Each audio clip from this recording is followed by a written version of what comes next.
Hey everyone, welcome to the Automation Hours. My name is Grady. I'm an expert coach here at Keap. And today's session, if you couldn't tell by our question prompt, is all about the sales pipeline. Thank you guys so much for getting engaged before we started this session. And I love that today we've got kind of a wide gamut. We've got people that have no stages right now. And we've got people like Chris, who's got 8 pipelines with 5 stages each. That's amazing. And I'm thinking, man, one, I think that's a lot. But then I thought, whoa, that'd be even more to have to do that all in your head. And so today's session, we'll be talking about the sales pipeline, how to get that process organized. And before I go too much further, I want to show you guys how to get involved in today's discussion. You guys are here live. Thank you for attending with us today. And one of the benefits of attending live is you get to kind of have some hand in guiding how our conversation goes today. And so if there's things that you've got questions about when it comes to sales pipeline, and the things that we'll be talking about in our discussion, please, there's a tool inside of Zoom called Raise Hand.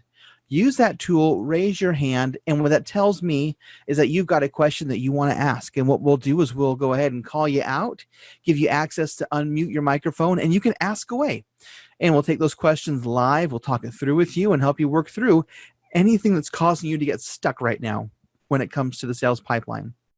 Now, we've also got other tools like Q&A. Q&A, I usually recommend that because I know that a lot of us right now are working from home and things are crazy right now. In fact, I was actually doing a customer coaching call yesterday, and I had 2 of my kids just walk into the office and just strike up a conversation with me. And I'm trying to be like, guys, look right here, I'm doing stuff, but this is life. And so we're going to roll with it. And so if you don't want to unmute your microphone, we totally understand. You can just type that question in the Q&A, and it shows up in my left panel here, and I can make sure to call those out, and we'll address those when they come in. Sometimes I'll hold questions for a little bit just because I feel like they're going to fit better in the content or our Q&A, our general Q&A at the end, but we'll make sure that we get your questions answered today. And then lastly, we've got chat. You guys have already started engaging in chat. Thank you for that. Chat is best when it comes as a statement or feedback or response to questions we've asked you. In this case here, we asked you guys about how many stages you have in your pipeline, and we've got plenty of responses from you guys. Thank you very much for that, by the way. But chat is perfect, like I said, for statements and responses. It's not the best place for questions because it scrolls pretty fast for me because I get everything, not only that goes to everybody, but things that go to the panelists too. And so if you've got a question, keep that in Q&A or raise your hand. If you've got feedback or a statement you want to make, use chat. All right, so let's just talk a little bit about probably what drove you to today's session. Now, some of you might know this, but I actually spent 8 years as a small business owner. I had a window cleaning company down in Southern California, a little crew. And if you were to ask me how many stages I had in my pipeline, I'd say 0. I don't have a pipeline. I don't know. As I thought more about it, I realized, oh, I do have a sales pipeline. And when I say thought more about it, after I worked here at Keap and learned how to, actually, run these things for my business. And so I learned that, yeah, I make new contacts. I call them. I try to get them scheduled for a quote. I deliver a quote. I get them to accept the quote. I schedule their service. I send them an invoice. I get paid, and I schedule recurring services. Like, hey, I got, my fingers are really weird, but 8 stages in my pipeline. But it was all up here. And so I was losing track of things. Things were falling through the cracks. I was skipping steps, repeating steps. And so basically no more. We brought Paul on board. Paul's one of our partners. He's also one of our former keepers, worked here for a long time. And so Paul is both an expert at marketing and our software. Paul Sokol, thank you so much for joining us today. Thank you so much for having me, Grady. And I'm not sure if you were aware that I was actually an Infusionsoft customer first. Did you know that?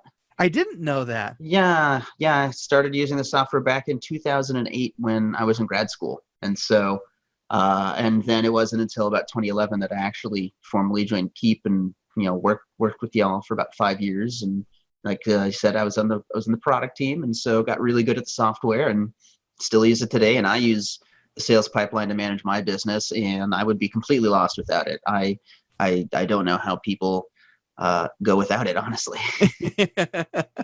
I know for me, it seemed intimidating at first when I first started working here because I just didn't understand it. And then once I got kind of a handle for it, I'm like, oh, like, yeah, this is a no-brainer. Like this is something you must have if you've got a process that you've got to touch. If it's automated 100%, yeah, throw it in a campaign builder and say goodnight. But if you have any sort of human response to what's happening inside of your sales process, you want to have the sales pipeline set up. So Paul, let me do this. Let me go ahead and stop sharing my screen, and then you can share yours out. Cool. Let's do it. Hello, everybody, by the way, that's hanging out today. This is going to be a lot of fun. It's one of my favorite topics to talk about because it really is one of the most powerful, in my opinion, one of the most powerful parts of the software. So what we're going to be talking about today is connecting your sales process with your salespeople, because really at the end of the day, that's what it really is all about, making sure that nobody's slipping through the cracks and that things are operating as they should. So the first question, well, I guess let me set the context. Like, when might you use a sales pipeline? So in general, if you have an assisted sale, which means that you must interact with a human for it to happen, they can't just buy it on their own, and the price is $100 or greater, you're probably going to want to have some kind of a sales pipeline. So that way nobody slips through the cracks, and it ensures that if the lead comes in, you're either going to work them through until they become a client, or at some point they fall out of the sales process, but not because we forgot about them or anything like that. So what actually is a sales pipeline? And actually, Grady, how would you define a sales pipeline? Put you on the spot here. For me, I usually explain the sales pipeline as like my stages or milestones that a contact goes through from becoming someone that I have discovered to someone who's purchased. Yeah, that's a great way to describe it. It's tracking the different milestones along the whole sales process in such a way that not only do you know where they're at in the process, you also know the ground level, what is the next action I need to take. And then that way it ensures that people are being taken care of and followed up with and all sorts of stuff. So today we're going to cover kind of three main topics. The first thing we're going to talk about is extracting meaningful sales stages. And being a coach, Grady, you'd probably agree that this is probably the hardest conversation for some people because it's not a ground level conversation. And most people have never really sat and thought about their sales process. Like you said, it was all up here. You knew instinctively what to do just because you'd been doing it. But yeah, one of my favorite parts of coaching sometimes is not so much working in the software, but it's the taffy pulling of ideas. I'm like, I know it's all in there. I just got to get it out of you. Allison, even attendee, kind of commented to us, so that it's a sales funnel or the sales cycle. Mm-hmm. Yeah, and then the pipeline is really the tool. It's the operational thing that you use to keep it all in place. So I'm going to go ahead and show you how to extract some meaningful sales stages. I'm actually going to just kind of give you a cheat sheet and do half of the work for you just to make it easy. And then we're going to talk about the common automation that you can use around these sales stages, because once you understand what your stages are, then you can actually automate around it. And there's some things you want to do and some things you don't want to do. I'll share that with you. And then we're going to round out by talking about how you can use this to enhance the sales manager function itself. Because if you're like a one-person shop, then cool, you are your own sales manager. But if you have a team of people, you can use automation to enhance what the sales manager is doing as far as training and developing their people to be the best kinds of reps that they can. So that's what we're going to go ahead and cover today. And like I said, it's one of my favorite topics. So this should be a lot of fun. And feel free to reel me in if I'm getting a little too a little too out there, Grady. The other thing that I want to frame is that today is explicitly about strategy. We're not going to do any tool training here because really the tool is the tool. If your sales stages aren't meaningful or you don't understand what you're automating, the tool is kind of irrelevant. And so these strategies they're really platform agnostic. So it doesn't matter if you're using Infusionsoft or if you're using Keap, it's going to work in both cases for you. So let's go ahead and hop right into it and talk about how do you extract meaningful sales stages in your process. So one of the best analogies that I found, and it seems to really resonate because it's so simple, is that your sales process is like a set of stairs. And every single step is a milestone in your process here. And the idea is, of course, to take people from the ground level to the win at the top. And then, of course, at any point in time, somebody can fall off the stairs and become a lost opportunity or a lost sales lead. And so that's something to keep in mind as we're going through extracting these, is think of it like a set of stairs where each step is a meaningful part of the process. And so it's important to understand that not all stages are created equally. And something that a lot of people fall over on is that they'll create sales stages that are not a milestone within the process. Called and left a message, that is not a milestone, because you can do that at the very beginning when you're trying to contact the lead. You can do that deep in the funnel when you're trying to get the contract signed. So this is where, again, I think people they struggle the most with it, because it is a different kind of conversation. And in some cases, it's a conversation they've never had.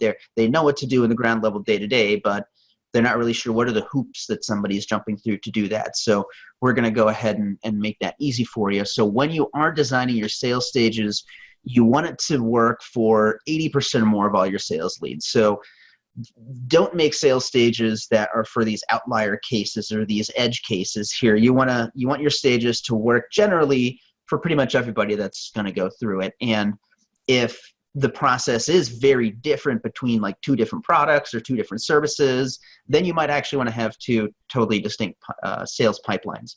But in general, your stages should work for pretty much everybody that's going to go through that. And as I mentioned, the ground level stuff is not a sales stage. Left a message, even something like sending a message on Facebook to bump the conversation, or reach out to them on LinkedIn or something. Those are just ground level activities. That's not a sales stage. That's just you standing on one stair trying to step up to the next one. Yeah, I often refer to those as like the tasks. Like every milestone will have several tasks inside that you're using to move them on in that process. Yeah, absolutely. So like I said, I'm going to give you a cheat sheet, and I'm going to basically give you the first half of all sales stages that should be able to work for nearly any business. And then I'm going to prove it using a silly real world example to show that, yes, this actually is the psychology of how any sales conversation goes. And so there's really 4 stages I'd recommend everybody always start out with. And if you followed me for any number of years, this is not going to be anything new to you. So hang out, there's more after this. But the first stage is that you have a new lead. And all that means is that they've been identified, and as somebody that we want to invest human labor to reach out to. This isn't automated. We're actually having humans pick up the phone or have meetings or whatever the case is. And nothing has happened at this point. They've just been identified as someone we need to call. So talking about the marketing journey, we may be automatically creating people in the new lead stage. So let's say somebody opts in for your lead magnet, they like it, and then they give you a phone number and say, hey, please call me. That's going to automatically spit out somebody in the new lead stage, which means we have to go ahead and do something with them. So at the very least, the next stage is the contacting stage, which is exactly what it sounds like. We are contacting them, but that's it. We've made phone calls, maybe we've sent some emails, but we haven't gotten any kind of a response back. Now, this may seem redundant with the whole new lead stage, but if you think about it, it's vastly different. If somebody's hanging out in the new lead stage, have you been contacting them? Have you even made an attempt to reach out to them? There is actually a big difference, even though it's not a huge stair step from new to contacting. It's still very different than here's a fresh lead, because if somebody's sitting in the contacting stage, like let's say maybe for a week or 2 weeks, that means something very different than if somebody is sitting in the new lead stage for a week, which you wouldn't want to happen. That means you guaranteed no effort has been made. Mm-hmm. If you're following your stages properly. Yes. And that's also actually really, that's a good point. The pipeline really is accountability. It is an accountability tool. It's a personal accountability tool. You say, hey, for this lead, here's where they're at. Here's what I need to do next. And then, of course, it's up to the sales rep to actually do what they say they're going to do and keep it all organized. I like to say that it doesn't matter if you have 2 people or 2,000 people in your pipeline. As long as you're focusing on who you said you needed to talk to today, nobody's ever going to slip through the cracks. So that's the contacting stage. And then closely related after that is the engaging stage, which means that they are engaging with us. We've got the back and forth going on, but we have not yet qualified them for the actual sales process. And what that means is that there's lots of theories out there and sales trainers, but in general, there's 2 parts that make somebody qualified. They have a budget and the authority to spend it. If they don't have budget, it doesn't make any sense to proceed in the sales pipeline. If they do have the budget, but they're not the person that's allowed to spend it, it doesn't make any sense for them to move ahead in the sales process until you get that stakeholder involved. And this is something that you'll see in some of the larger B2B deals where maybe there's like 2 or 3 people that have to sign off on a deal. You need to make sure that you're getting everybody involved that has decision-making power as soon as possible. And so that's why that's why I recommend that everybody has these first 4 stages to just get people either qualified or disqualified. Both are equally valuable. And I love the idea too of getting everyone kind of, on board early. I've had that before where I've had someone go through our entire sales process, purchase, and then I get to the first call and I've got someone on the line. They go, all right, so what did we buy? Why did we buy this? And I'm like, you've already been convinced to buy it. Like, I'm not here to convince you to buy this. You've already bought it. I'm here to get you to use it and help you leverage it. Mm-hmm. So why did you buy it? Well, you tell me. I don't know. And so it is much easier for you to deliver your product and service if everyone involved is involved. Yeah, absolutely. And this will also help handle objections too. So I don't want to get into a whole lot of sales training. Actually, I still Cutco in college. I don't know if you knew that, Grady, but so I cut my teeth in direct sales before I even got involved in online marketing. And that's why those skills translated over really well. So I've been doing direct sales for, almost over 15 years at this point, because I started in 2004. That's completely nuts. But yes, making sure they're qualified. And that's one of the things they teach us when we're selling knives. It's like, hey, make sure that Mr. and Mrs. Jones are there for the knife presentation, because you don't want to go through this whole presentation. Mrs. Jones loves it. And then what's the objection? I got to talk to my husband. Womp, womp. And then that's a much harder thing. That's a much harder objection to handle. Whereas if they're both there, they both get the same sales presentation and they have that same context. They have all the same information because they got it together at the same time. You don't have to sell it twice. Man, selling twice is definitely not fun. So that is now this is good. Like I said this is going to work for nearly any business. I'm going to go ahead and prove it to you because literally for any business, this is how the conversation works. Let's talk about Girl Scout cookies. I walk out of the grocery store. Visually, they've identified I'm a new lead. Hey, mister, you want some Girl Scout cookies? They're contacting me. Now, at this point, I could just totally ignore them or say no thanks, and that's as far as we got in the sales process. Or I can say, okay, hey, what do you got? And then the conversation goes from there. Now, in this case, we're assuming that we're qualified because I'm coming out of a grocery store and the purchase is small enough. As I mentioned, I think on one of the first few slides, pipelines are really handy if you're selling anything that's a 3 magnitudes, the 3-digit sale or higher, basically.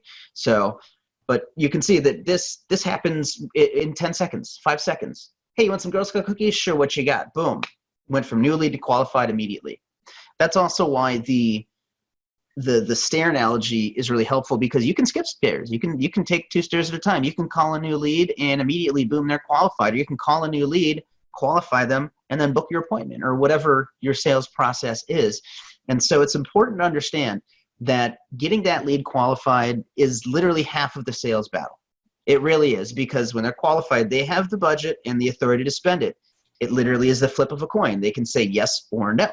And then that's where the rest of the pipeline stages kick into gear. So once they've been after they've been qualified, leading up through the sale, usually this will happen in pairs, and it's just the way that it works. So you'll schedule an appointment, and then the appointment is complete, or you've scheduled a demo, and then the demo is complete, or maybe they've requested some samples, and then you've sent the samples. So usually after the qualification, things are going to go ahead and happen in pairs. And notice these are meaningful milestones in the process. It's very different between someone that's qualified and someone that's actually scheduled an appointment.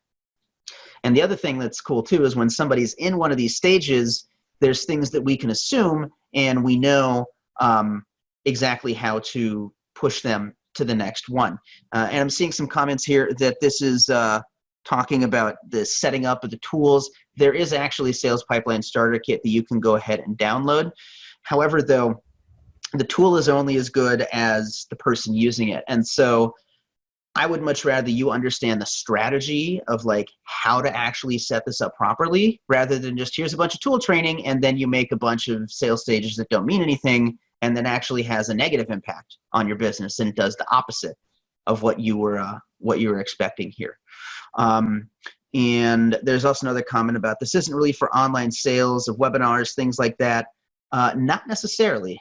Again, it really all depends on how your sales process works. If you have physical, if you have if you have to have conversations to sell, you can probably use a sales pipeline. So maybe you're using webinars to do the lead generation of the qualification, and the call to action is, hey, let's go ahead and sit and have a chat.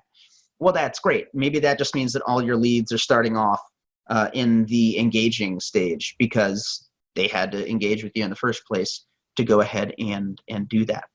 So as far as can I show you an example of how to put this into play with what you're talking about, I'll try and make sure we have some time at the end, and yeah, we can go ahead and hop into the software and look at that. And like I said, there is a starter kit that you can download right out of the marketplace and get going with that as well. So great. One of the other questions we saw here was, will we receive a copy of this recording and slides?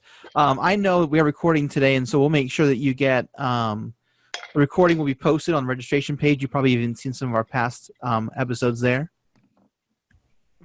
Yeah, no, it's great. I love what you guys are doing. As I was telling before we started, this is such an amazing service to the community, and everybody wins. And I hope that this just becomes part of Keap's content strategy, where you're just doing this daily, and you're basically a television show now. All right. So even when you're deep in the sales process, this is still often paired to. So you're talking earlier about contracts. So usually contract sent, contract signed, or proposal sent, proposal accepted. Now, you may sometimes have a third stage in here. You may need to have like a negotiation stage, depending on how your proposals and contract work. Some businesses, the contract's the contract. You're going to sign it or not. Or sometimes it's maybe more custom, where they need to kind of adjust the terms and things like that. So again, having a negotiation stage is helpful in those cases because, again, there's a very different milestone between the proposal sent and proposal negotiation. That means two very different things about the sales process. So you may want to have a negotiation stage in there sometimes as well. And I love all these comments here. I was going to say, I was to pull out some of these comments here. Yeah, the sales pipeline isn't for every single business. If you've got a highly automated business, low touch, low ticket, or even high ticket, but low touch, sales pipeline isn't as beneficial for you. But if you do have the human element, definitely. Allison was saying that this is good for them. They're a mature company. They're inside the CRM, actually tweaking their pipeline to optimize it right now. And who is that? That is Tess. Awesome. Tess says they've got a business that's greater than 1 million sales in the past 5 years. They're now realizing how important these stages are. Nuno even says that sometimes, I think about automation a little bit too much. I was too focused on it. But now I'm seeing the stages at the core. I've identified my process, even if the stage doesn't have automation in it. That's it. That is a huge thing. Nuno, you are the man. Even I don't know what gender that name is, but you rock, because yes, the automation is only going to enhance how good your sales stages are. And we're about to get to that in a couple of slides here. But really, if you want your pipeline to work, even if you never use automation, yeah, you're the man, even if you never use automation, the pipeline stages, if they're meaningful, that's what's going to make all the difference for you in the world. And Allison makes a really good point that order takers, now they really do need to prospect. And yes, this is something that can help you weed out the problem sales reps, or the people you need to train and develop more, or maybe just identify, listen, you get off the bus, you're just taking orders.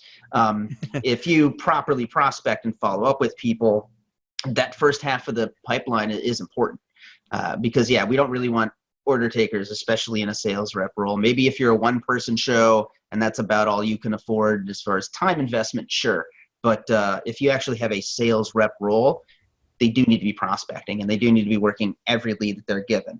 Well, that's why I love what you'll talk about today is like the idea of the sales manager and I think the sales manager, like even if you're a one-man show, then you are the sales manager, and you got to now hold yourself accountable, which is sometimes the hardest thing. That's why I'm no longer a small business owner. And that piece of like that visibility and that accountability that sales pipeline can help create. Oh, it's great. This will help you look at the velocity.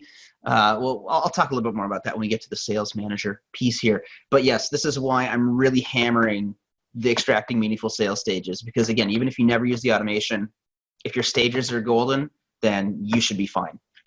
So obviously the last stage is the one stage. And so depending on how your business works, this is either when the deposit is made or the ink is dry on the contract or the work begins, but that's where that happens.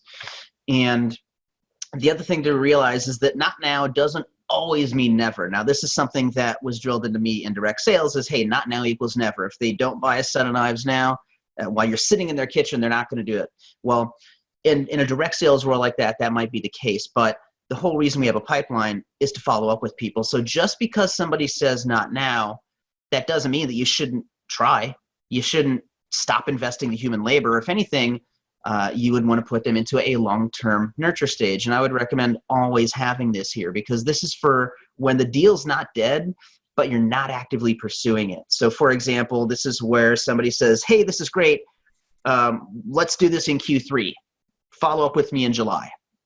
Okay, great. You're not going to be like regularly following up with them, and you certainly don't want them to slip through the cracks. And I can't tell you how many times somebody's been like, yeah, speak to me in 4 months from now. And then like on the day, I literally reach out to them 4 months from now. And it's almost like I'm a wizard because I was my word and I did what I was supposed to do. Or what's even crazier is that I'll say, listen, I'm going to follow up with this person in a month or two. And then on that day that I said I was going to follow up with them, they'll just happen to bubble up. They don't even know what the next action date was on their record. So it's pretty wild. But the long-term nurture putting it out there into the universe. Pretty much. Yeah. It's definitely it's a good manifestation exercise. So, and we'll send a follow-up email. Paul, one of the questions people had was they want to see these stages and hold on to them. Is it possible for them to get that in that follow-up email? Oh yeah, absolutely. Yeah. You just let me know. We'll go ahead and do that. Actually, I do summarize them in a screenshot and I overlay them on the stair analogy to really just close the loop on that circle here. So basically, just the whole point of the long-term nurture is you do want to still invest that human labor periodically, every once in a while. These aren't your active leads that you're doing, but you still want to love them. You still want to nurture them. You don't want to have that hunter mentality of you eat what you killed this morning. With the pipeline, it really allows you to eat what you planted 6 months ago, and really develop that. And Audrey asked a question I think kind of goes along with that is how long should the long-term nurture stage be? Until they are definite win or loss. That's how long it should be. You follow up with them until they tell you to cheese off or until you actually close the deal. There's been people that I've had people in my long-term nurture stage for over 2 years that eventually, just because I'm touching base and every couple of months, hey, you ready to start this yet? Like I got one lady, she's just waiting on investors. And then with all of this virus stuff going on, like that's getting pushed back. So, okay, hey, no worries. I'll follow up with you again in a month or so, see how things are doing. So the answer is until you get the sale or not. That's pretty much it. And this really is kind of the last possible rest stop before they move to lost. The last possible rest stop. Of course, people can fall off the stairs at any point in time. And there you go. You want to create meaningful sales stages. So you can see that by having clear milestones and knowing exactly how your process works, you can build a meaningful sales pipeline that you can now enhance with your automation. And so feel free to take screenshots, y'all.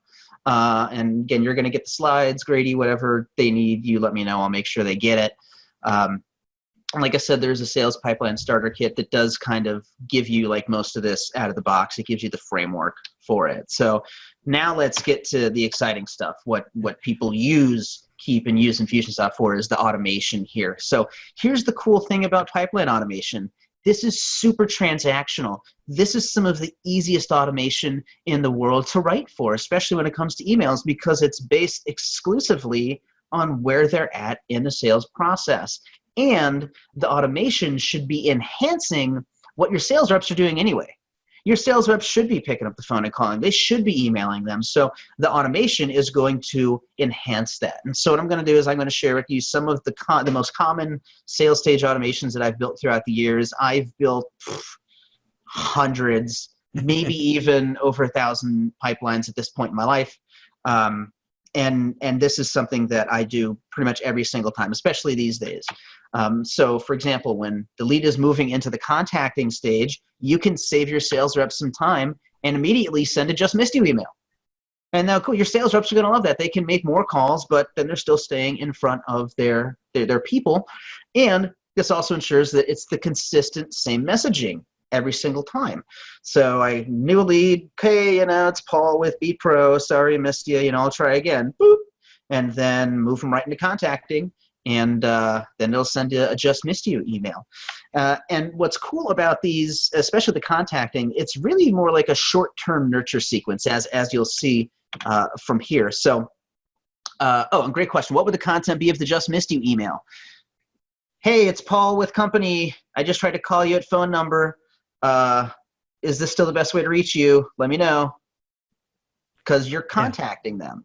And it should feel conversational. It's like if you took your voicemail and put it in an email. Yes, absolutely. That's why I said these are super transactional, and these are so easy to write because these are not sales emails. You're not trying to push you're not trying to push them to some sales page and check out. In most cases, there's usually not any links in here, at least not in the contacting one, because the whole point is to just get them bubbling up and contacting. So 3 days later, if they're still in that contacting stage, hey, I'm still trying to reach you. Haven't gotten a chance to get in touch with you. Let me know if there's a better number than phone 1. And then if you still haven't reached them 4 days later, which makes it 1 full week after that initial contact or that initial attempt, hey, I haven't forgotten about you. Still trying to reach you. Let me know if there's a better time to call you. And then you can do 1 full week after that and just kind of start doing a takeaway. Hey, are you still interested in this? Should I even attempt to call you? I don't want to be a bother. Are you still interested in this? And if you'll notice, that's a short-term nurture. That's 4 emails over the course of 2 weeks. And the entire point is to just get them moved out of contacting. That's it. And with these emails, they're doing their job if people are responding to them.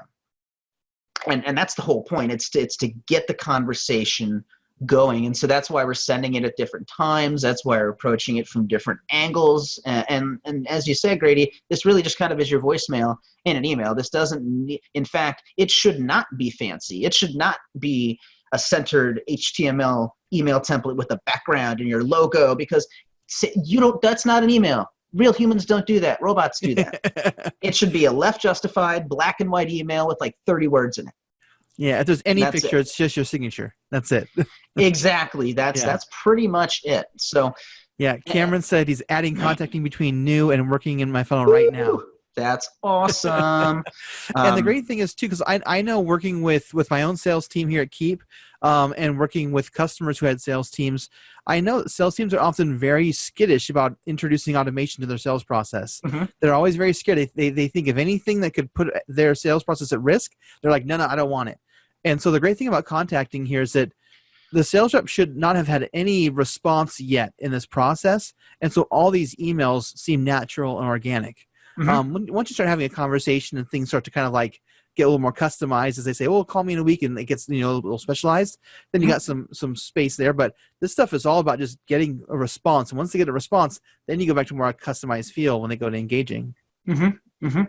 And Allison asked a really great question. Can you do that with companies that did not opt in? These are cold leads. That's a gray area. Because technically we are calling them, we are trying to reach out to them, and yes, it is automated. So I don't know, Grady, what would your advice be, being the official Keap? Yes, I have to wear my Keap representative hat now. I typically think about opt-in as 2 things. Are they expecting the email, and would they welcome an email? For like a cold list like this, we're kind of missing the first one. They're not expecting an email from you right now. Mm-hmm. And so you wouldn't be able to automate this, but there are other ways to automate our conversation besides just emails.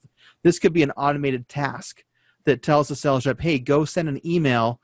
And depending on which software tool you're in, you can probably have emails pre-written for them to, trigger and send. But we would be able to automate it hands off. Yeah, yes. That's a good point. And the question is, how is this triggered? So this is all based on when the stage. That's super cool thing about this. It's all based on when somebody moves into the stage, and then it stops when they move out of the stage. Like, that's it. Like I said, this is super transactional, and I will show you what the campaign model for that does look like. It's very simple. You have into the stage, the sequence, out of the stage. That's it, plain and simple. And so that way it guarantees that that they aren't going to get any messaging that isn't relevant to them. For example, Allison says she's using Outlook. So yes, that would be a perfect example of what you said, Grady, where maybe it's just some templates, and then great, go ahead and copy paste this in here and do it. Yeah, because Outlook gives you the ability to create templates. You can help them out and say, hey, sales reps, here's some great templates. Here's your 3-day template, your 4-day template, and your 7-day template. Like, here's your task. Go send that email out right now. Don't have to worry about writing it all new or doing it like it'll take you 14 seconds. Go do it now. And Kwanzaa asked a great question. She said, are these emails in an automated campaign once you place one phone call with them only? Or are these pre-written emails that you physically send after making the phone call? So I feel like that's the same question. The fact that I think it's kind of a sequencing question. Yeah. You probably make the call, then move the stage. Yes. Yeah, of course. You would make the call, and then, in the day-to-day, the workflow of using your pipeline, you always do whatever you're supposed to do.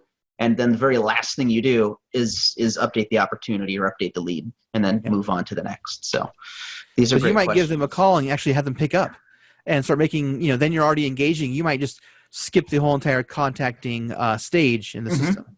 Yeah, absolutely.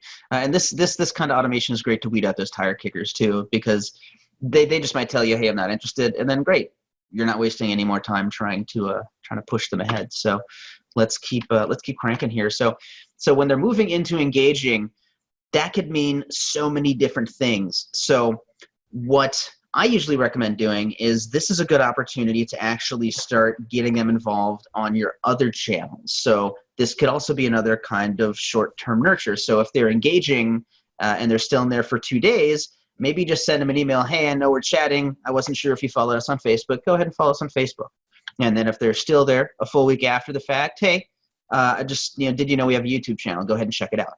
And again, these don't want to be super fancy or super automated. They just need to feel like it's goodwill. Like, as the sales rep, I'm trying to help you out. I'm trying to help you make a decision and give you resources to educate yourself. And this, of course, is also another great way to grow your social channels and YouTubes and all sorts of stuff like that. And again, this stops when they get moved out of engaging.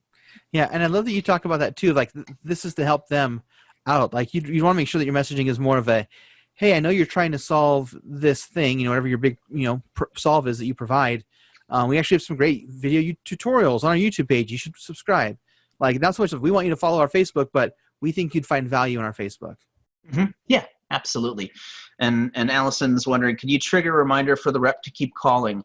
You could, but that's kind of where the sales manager comes in, and that's what the training is. So and again, this is why the stages are really valuable. Hey, this person's been engaging for a month. Have you been calling them? But even as a sales manager, then you're kind of even letting the rep down if this has been sitting a month and you're just now noticing it. But there is something called the invisible sales manager, which we'll talk about in the next section, which I think would probably handle some of these issues here. These are all great questions. Thank you, everybody. This is cool. Like I said, I could talk about this all day, which on time-wise, we don't have all day. All right. Oh, wow. Yeah, we only have 19 minutes left. This is going fast. It is. So I'll pick up the pace a little bit. So whenever anybody's moved into some kind of a scheduled stage, this can be super transactional. You can immediately send an email that says, hey, I'm looking forward to it. And then one day before in the AM, hey, I'm looking forward to chatting tomorrow. Now, there's a gotcha here where you need to make sure that you are collecting the date and the time before you move the stage. So if you are, because obviously Campaign Builder needs to know, when should I schedule this reminder email, which means that has to be on their contact record before you move the stage. So that's just, I just recommend making a simple internal form, and then it's a training thing. Hey, sales reps, when you book a call, fill out the internal form first, and then it's business as usual. The last thing you do is work the opportunity or work the lead.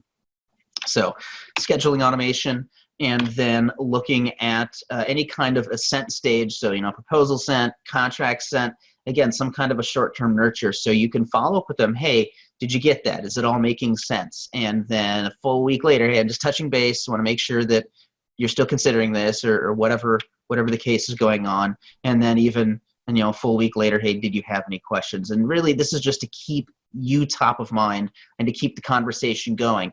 And remember, at the end of the day, this is not a substitute for the sales reps. The sales reps should be doing their job anyway. So this is just enhancing what they're going to go ahead and do. And then, of course, this all stops when they get moved out of sent. And then at the very end of it, you can save yourself some time when a lead is moved into the one stage or deposit made or whatever it means. When you get that, you can immediately send a congratulations and welcome email. Just really roll out the red carpet for them. And then this is also a great opportunity to operationally clean up their tags a little bit. If you're using prospect tags, get rid of those, add a client tag. In my case, whenever somebody gets moved into deposit made, they get tagged as a paying client, and then I don't have to worry about that. And then I know that whenever I'm doing my segmenting in the future, if somebody's a paying client, they've been tagged as a paying client, and they're not going to be slipping through the cracks here. And then this is one of my favorite ones. This is the long-term nurture. So this is a screenshot of my classic nurture, and I say it's classic because it really is more the old school sales rep of just touching base. How are you doing? And there's not really any links in here. The whole point is to bubble up a conversation. And this is something that I've been using for, if you'll notice, the eagle eye will notice those are actually legacy emails. So back when Campaign Builder used legacy emails, that's before we had the new email builder. So this is at least 3-4 years old. And then I just have an annual habit to spend, 15 minutes once a year to just slightly adjust these emails so it's never the same. But these are all internationally recognized holidays.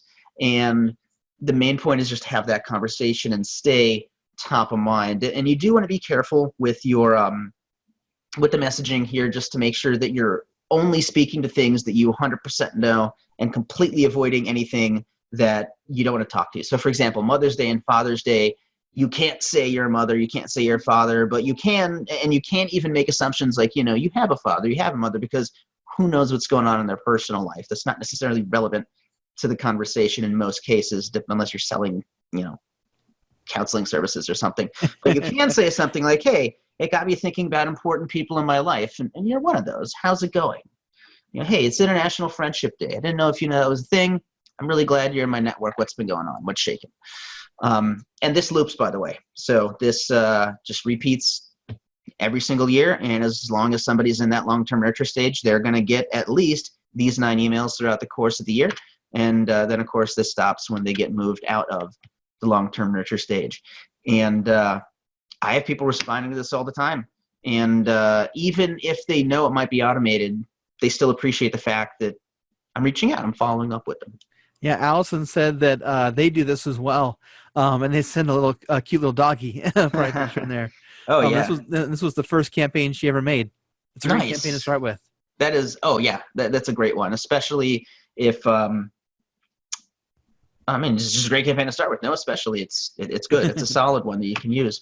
So now I'm going to talk to you a little bit about advanced automation. Now this is super cool. This is where you can take your efforts cross-channel. So when leads hit a certain stage, there's tools you can use out there to sync to different Facebook custom audiences. And then you can add and remove people from the audiences needed. So for example, you might use this to suppress people that are active in the sales process from receiving your marketing ads. You don't want to distract from the sales conversation. If they're already in your sales pipeline, exclude them from the campaigns that are pushing the lead magnet, because either they've already got it or they don't need it. They're already past that. Yeah, especially if you're offering a promo that maybe they've got something different pitched to them by the sales rep, and now you're undercutting your own team.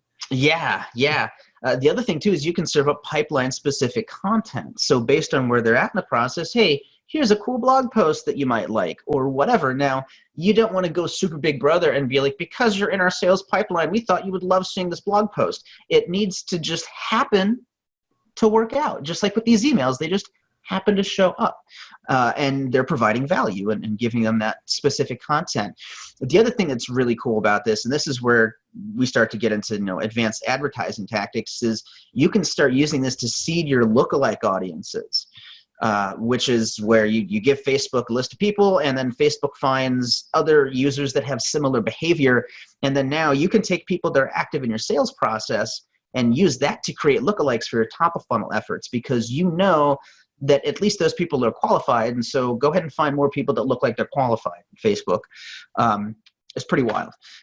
And just the one thing to be aware of is that this does require some kind of a third-party integration. So I know that Plus this will do this, Zapier will do this.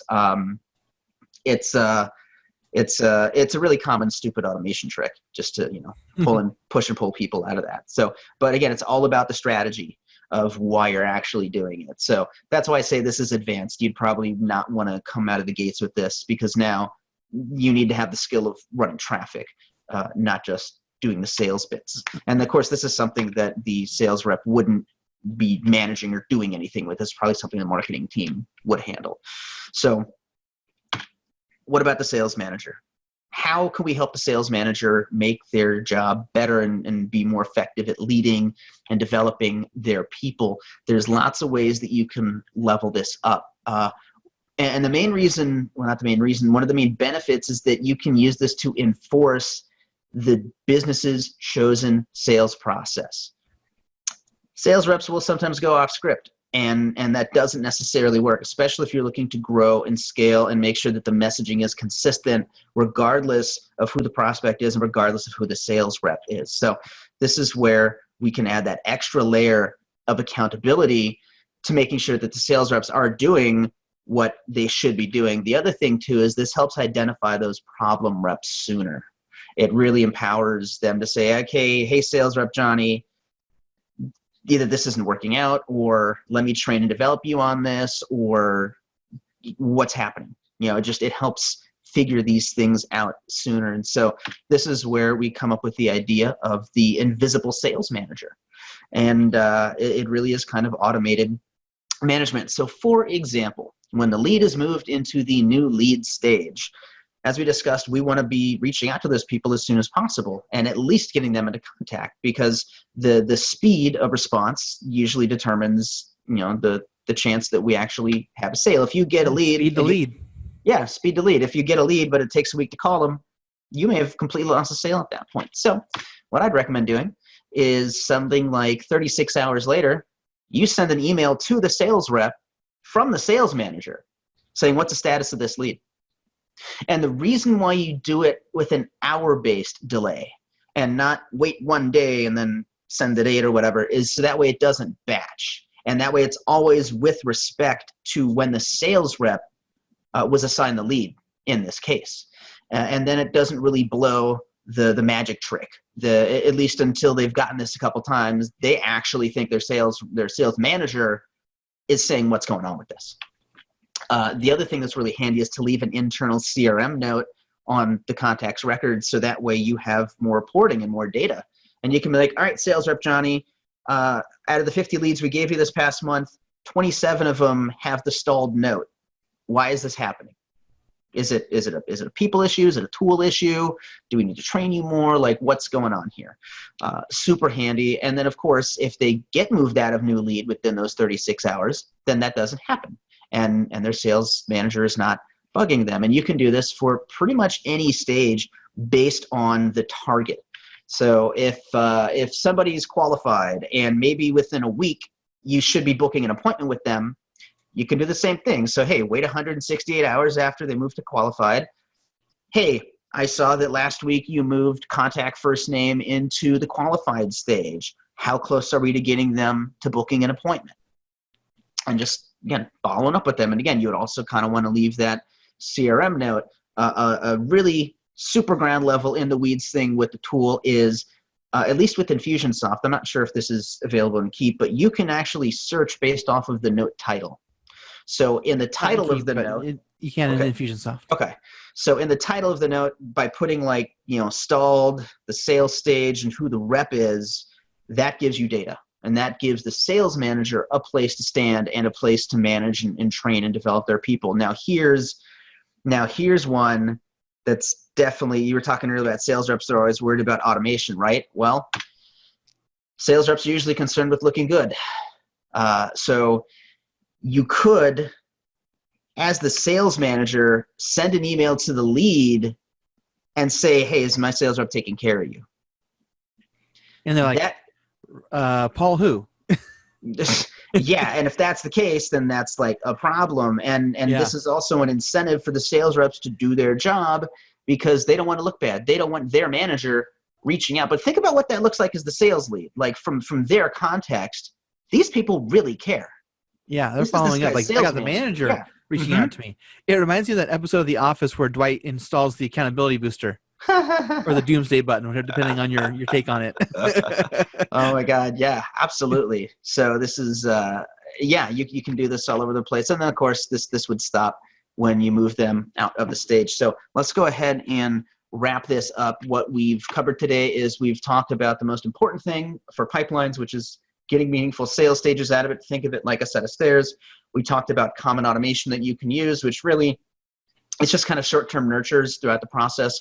And then we talked about how you can use automation to perform as almost like an invisible sales manager. So if you're looking to get started and you're not really sure, you can actually download the Sales Pipeline Starter Kit. When I was working at Infusionsoft, one of my jobs was to do the campaign of the month. And this was a problem that people had. They had trouble getting started with opportunities. And so this, when you install this in the marketplace, this will give you the structure. This will give you the first 4 stages of new, contact, engaging, qualified. It'll give you 2 placeholder stages, since those usually come in pairs after that, as well as some the placeholders for the win and the loss. And as you can see in the structure, like I said, it's very simple. When they move into the stage, start the sequence. And then when they move out of, it stops. And in addition to this campaign, it also does include training on how to set up the dashboard as that ground control, because as a sales rep, they really should be logging into their dashboard every single day and working their leads. And so by setting your dashboard up to empower that, it really enables them to do their job as they should. So that is all I've got. Thank you so much for hanging out today. I know for some people this is like drinking from a fire hose. For some people, like all the ideas are firing off. So what do we do? Yeah. I actually got a great question from Alan. It says, if I download and install this, could it conflict with my existing pipeline? So the only way that it would conflict is it is going to install the sales stages. So it might create a duplicate stage. I want to say that we considered that when designing this. So I believe the order of the stages all start at 1,000. So it should be at the bottom of your list of sales stages when you do install it. So that's the answer to that. Awesome. Yeah. What other questions do you guys have? We've got a few minutes left today. And again, thank you, Paul, so much. I love that campaign has like helpers in it. So if you're kind of like, you're not quite sure where to start, you can check those out. Also, if you're in Keap and you're getting into the pipeline, that campaign will still work. But there's going to be some little tweaks we'll need to do. One of the things that I actually do, other than these sessions, is I actually host beginner sessions. And one of the sessions I have is for Keap, is a session all about setting up the pipeline. Not so much the strategy like we talked about today, but more of the functionality. If you need some help there, I would say join me for that. The follow-up email that you get from me this afternoon will have a link to those sessions. And currently we hold that session on Wednesday. And so I invite you guys to join me for that. If you're in Keap and you're looking for the functionality, join us for that one. Yeah, because setting the stages up is really easy. Once you have the sales stages, I can build a pipeline in 5 minutes because the stages are already chosen. It's already been decided. That's where the bulk of the work is. Loading the stages into the system takes a couple minutes. Yeah. I don't have a beginner session for Infusionsoft, unfortunately. We had to kind of pick and choose, but if you're looking for help on that, Paul is a great partner of ours, and he's got his Facebook, group here, or his page. I would say reach out to him, see if he's got some helpers for you to get some of that basic training. That was Audrey that asked that question about basics for Infusionsoft. Yeah, and maybe that's some feedback to go back to the marketing team or whoever. Like maybe you start having like kind of a basics kind of thing. Like, hey, what about the people just getting started? I don't know. Maybe have it broken apart by verticals or something, or types of products being sold. I know, it's one of those things. It's like a blessing and a curse having two software systems that are in a lot of ways similar, but in some special ways very different. And even then, it's based on what are you selling. Selling coffee with Infusionsoft is very different than if you're selling roofs, products and services. So, yeah. Well, awesome. Well, I've seen lots of praise for you, Paul. Thank you very much for your help today. and I don't see anything else coming through. So I'd love to, Paul, just give you a chance to just share the final word.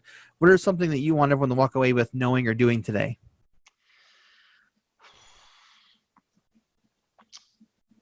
I'll give you a customer success story. Have a guy that was doing home theater installs, so for people with like big houses, they wanted their own custom projectors and sound systems and whatnot. And we built a sales pipeline for him. And we did this probably in September or something like that. And he kind of, farted around and didn't really use it. But in January, he made the choice to use opportunities as they were designed, because we were doing this with Infusionsoft. And he chose to every single day go in and work every single lead that he said he was going to work. And that was the biggest sales month he had in his entire business's career.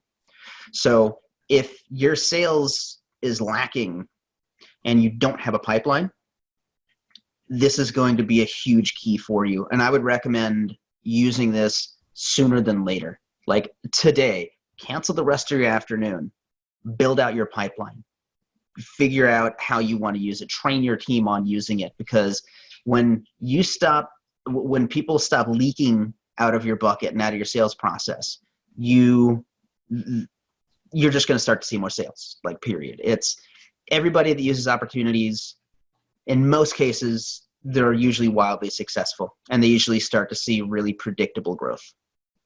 Yep, I agree. That's awesome. Let's see here. Nino just said, like, at first I was sensing that too. It seemed the tool wasn't helping, but maybe I didn't think about the stages for him. Mm-hmm. So, yeah. Mm-hmm.